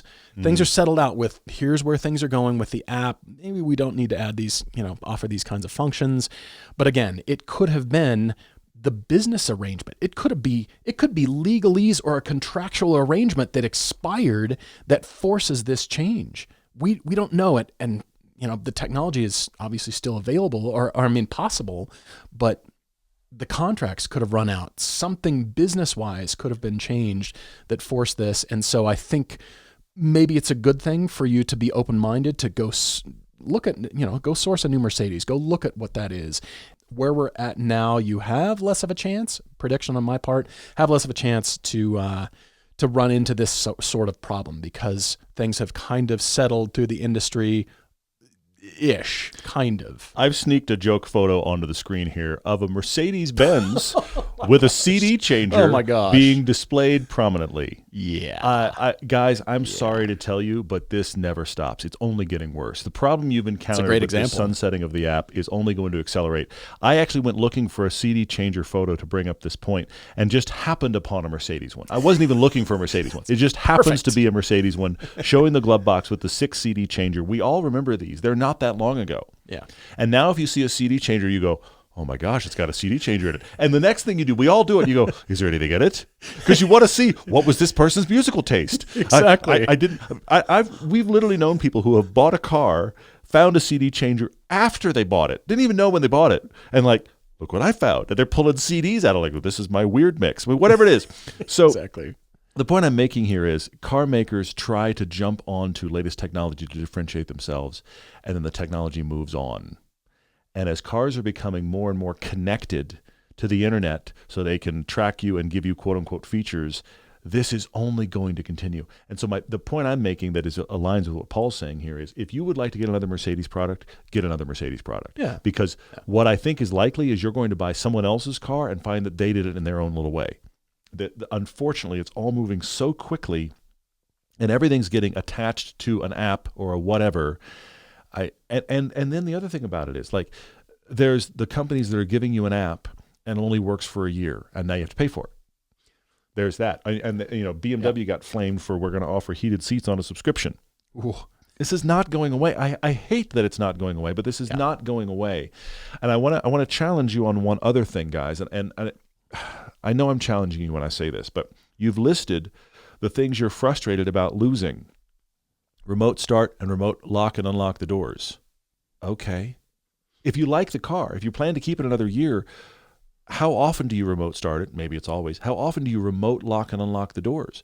Doesn't it have a key fob? Yeah, and some of those features are already, like remote start can be just on the fob itself. It depends on the car and the manufacturer. So I don't feel like you have to have an app to get these features, or I don't feel like the features you're bringing up are so paramount to ownership, maybe I'm not understanding your usage, that you have to have them through this app.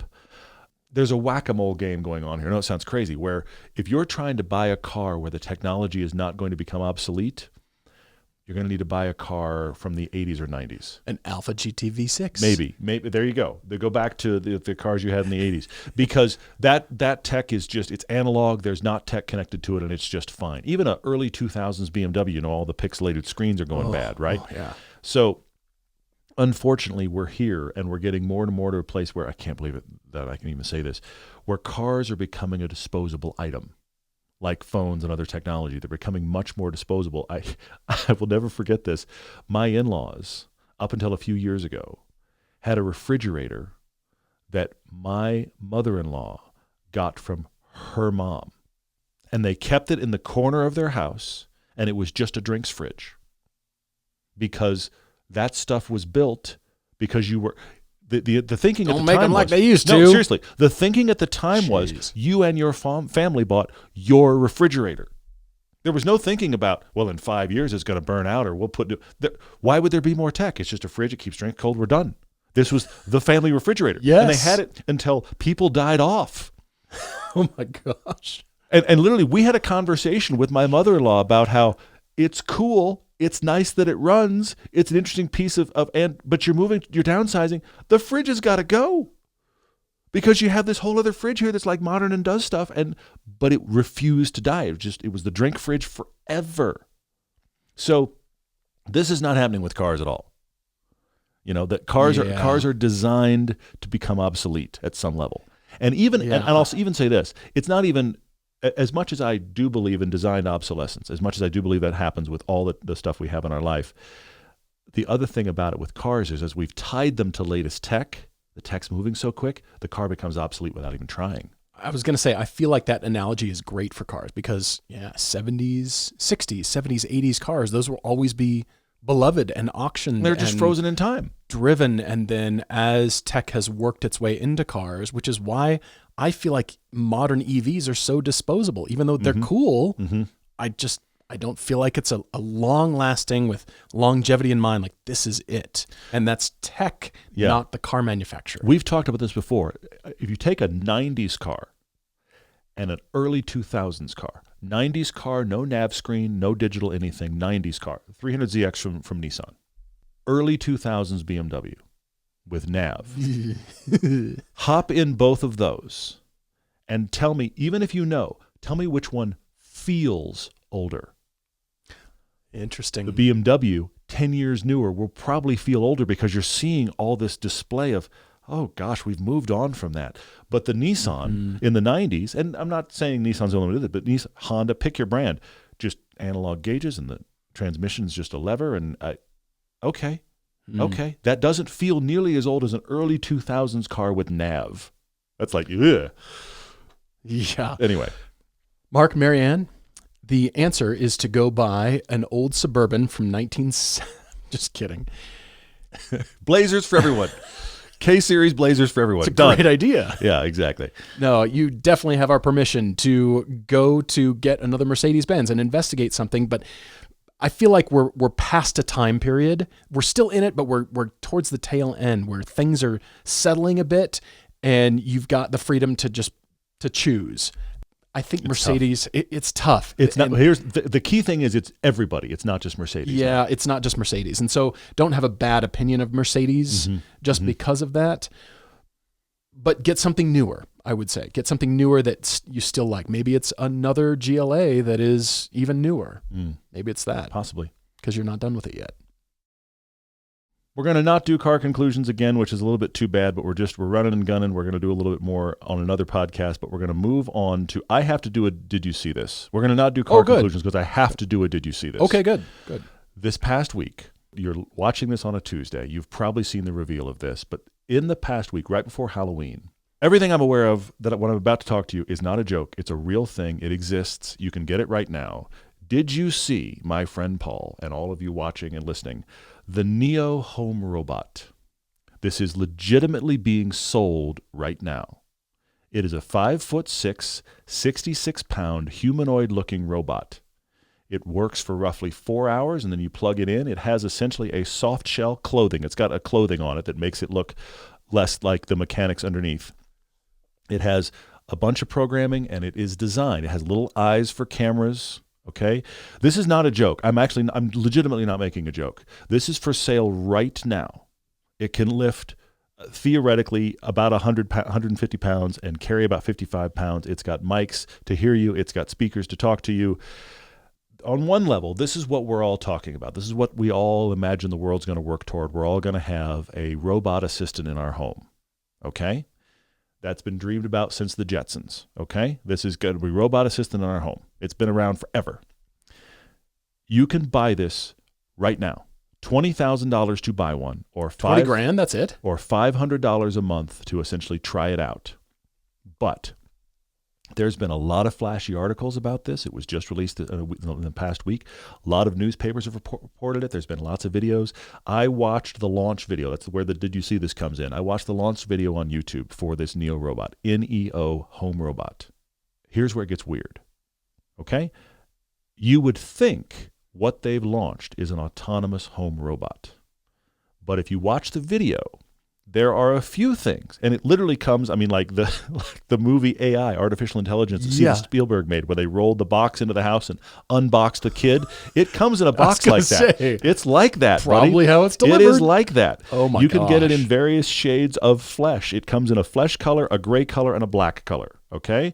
You get to pick its shoes, apparently. You can customize its shoes. Great. But it comes out of the box. I'm literally saying that legitimately. It comes out of the box, able to answer your door and put something away if you tell it where to put it away, that kind of some very basic stuff. You watch it move in the video, it moves okay.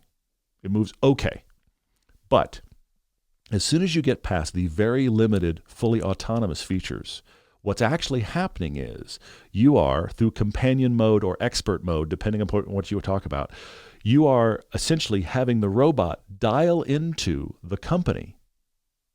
And there is now a person at the company wearing VR headsets with the little hand toggles that is looking through the eyes of the robot. Oh, geez. And you teach the robot, in other words, you're teaching or you're showing the person who's driving the robot how to do your specific laundry, load your specific shelves, water your plants and where they are in the yard. Inside your house. Yes.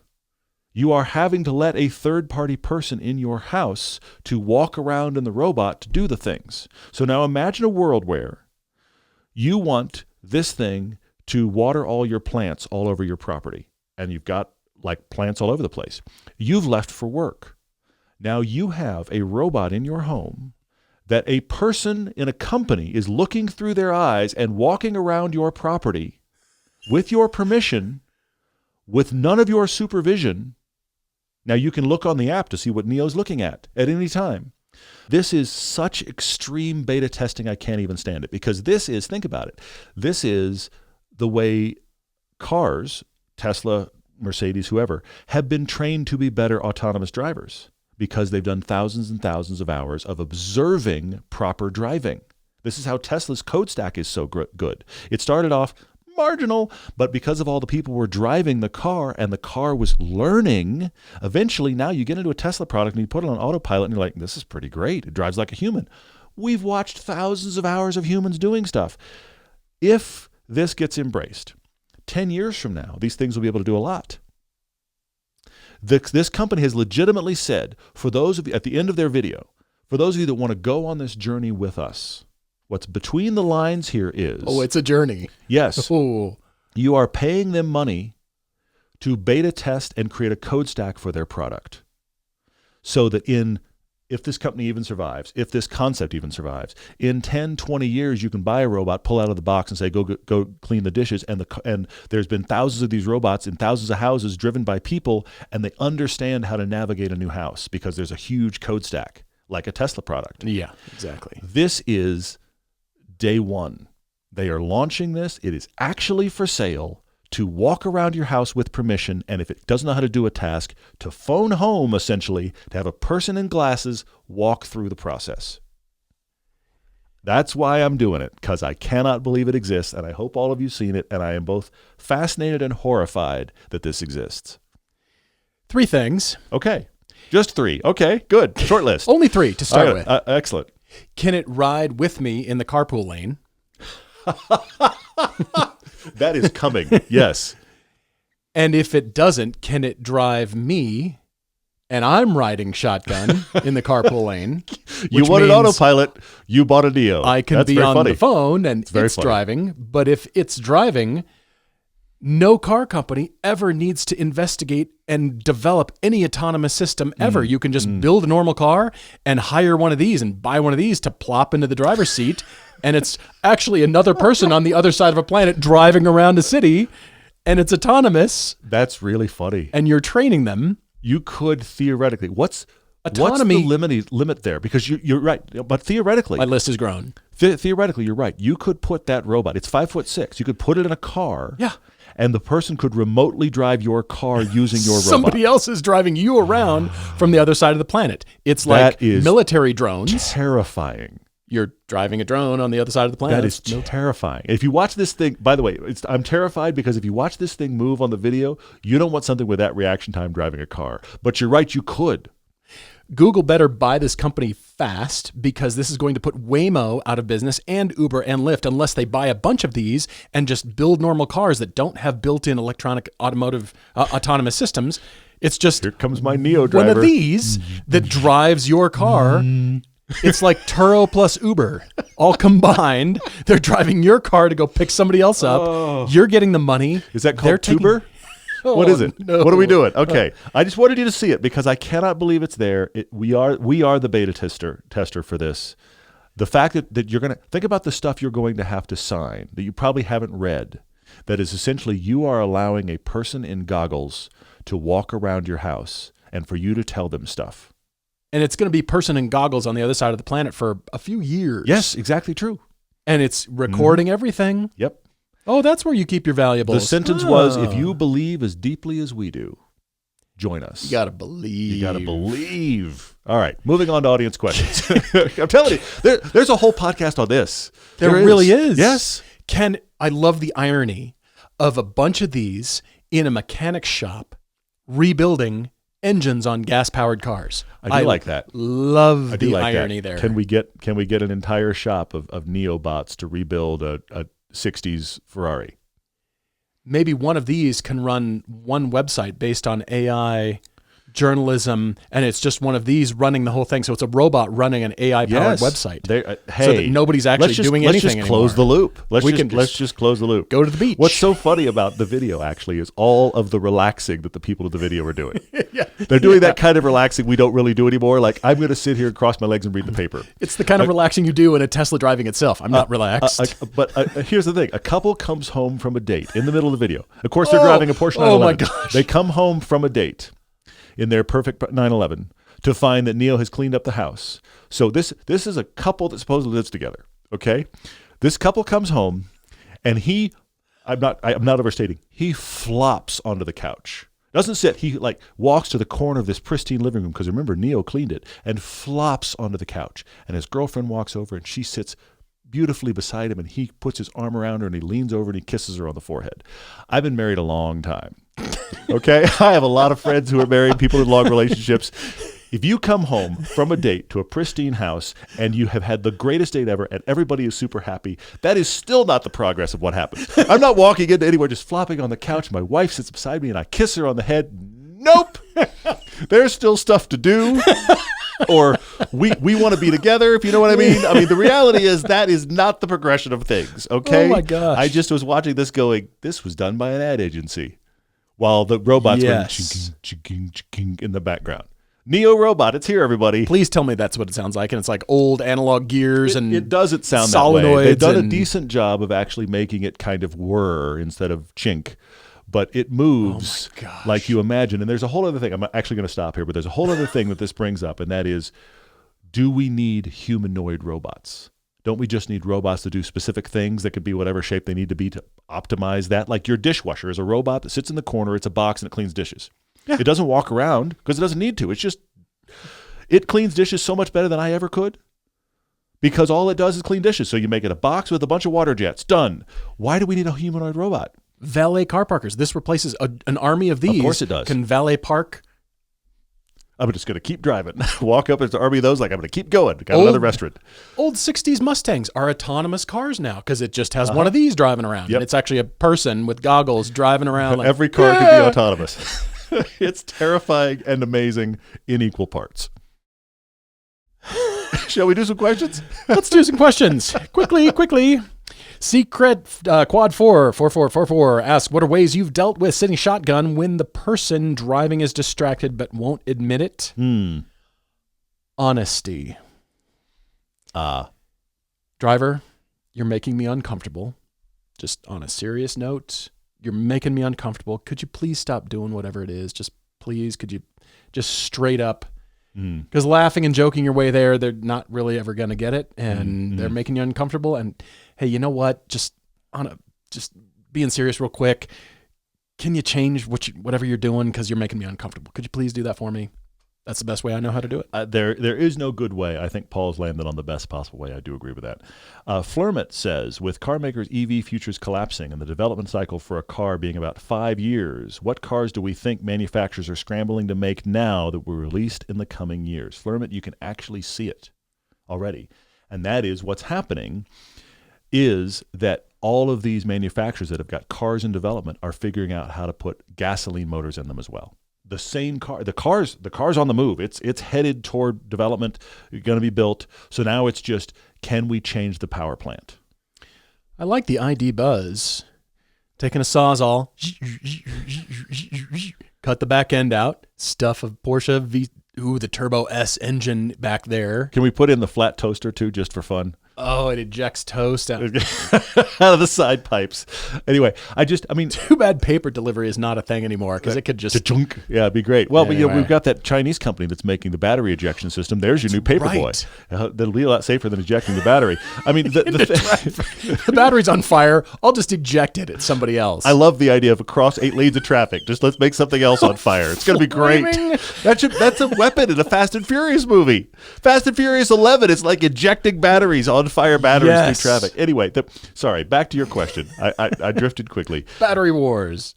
What I hope is going to happen legitimately is that automakers are going to make cars that come in different power plants. Yeah. And you can get the EV one, you can get the hybrid one, you can get the gasoline one. I think that is what they're all realizing. What happened is, GM is the best example, they all just jumped in head first. Oh, built the Hummer. Exactly. Yes.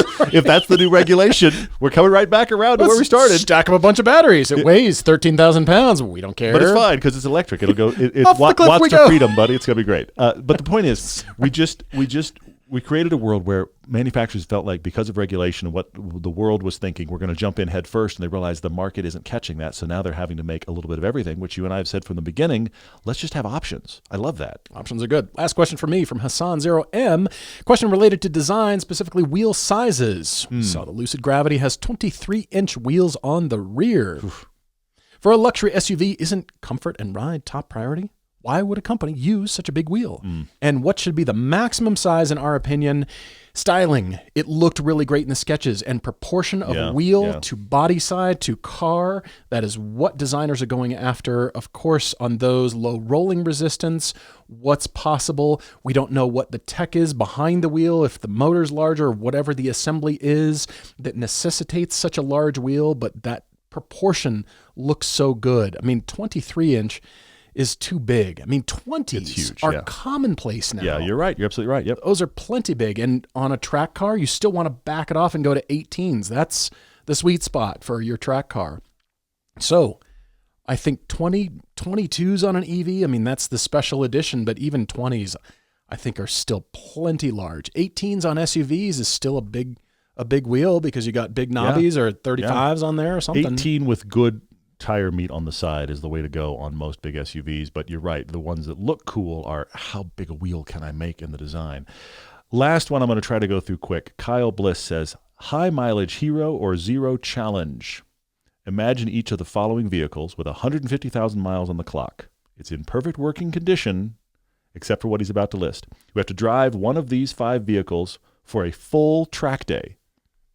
Which one dies first, and which one is the fastest around the track? A WRX STI with the original head gasket. A Mark 6 Golf R with the original timing chain tensioner. An E46 M3 with the original rod bearings. An R53 Mini without ever having the supercharger serviced. And last, the Focus RX with the original wrong head gasket.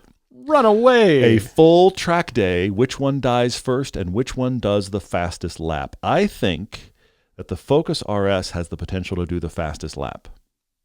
It might be the first to die because it's got the wrong head gasket on it. The early ones had the full-on wrong gasket. It'll be fastest and first to die. Possibly. I think that's a real possibility there. I think the Golf R would survive the day. I think the STI's got a session in it, and it's done. I think the E46 is gonna lull you to thinking it's gonna survive, and in the last session, it's gonna blow spectacularly, like pieces through the hood. It's gonna be great up until then, and probably pretty close to fastest. Wow. The R53 Mini is a total dice roll. It's either gonna go session 1 or it's gonna leave perfectly fine. It's one of the two. I don't know. It's going to be like we blew it up on second lap, or I'm driving home in it. That's really anyway. Join us next time when there's a Neo robot sitting there and a Neo robot sitting here, and the last time you'll see us discussing. I don't know what we're going to sit somewhere else and just have the robots go. It's going to be awesome. Actually, speaking through the robot and that's what everybody doing the wants robot to see. Things from a remote location. I'm going to put a wig on mine. It's going to be great. It's going to be fantastic. Yeah. So, thanks really for being with us. Appreciate all your questions. Yeah. Join us next time. Until then, cheers, everyone.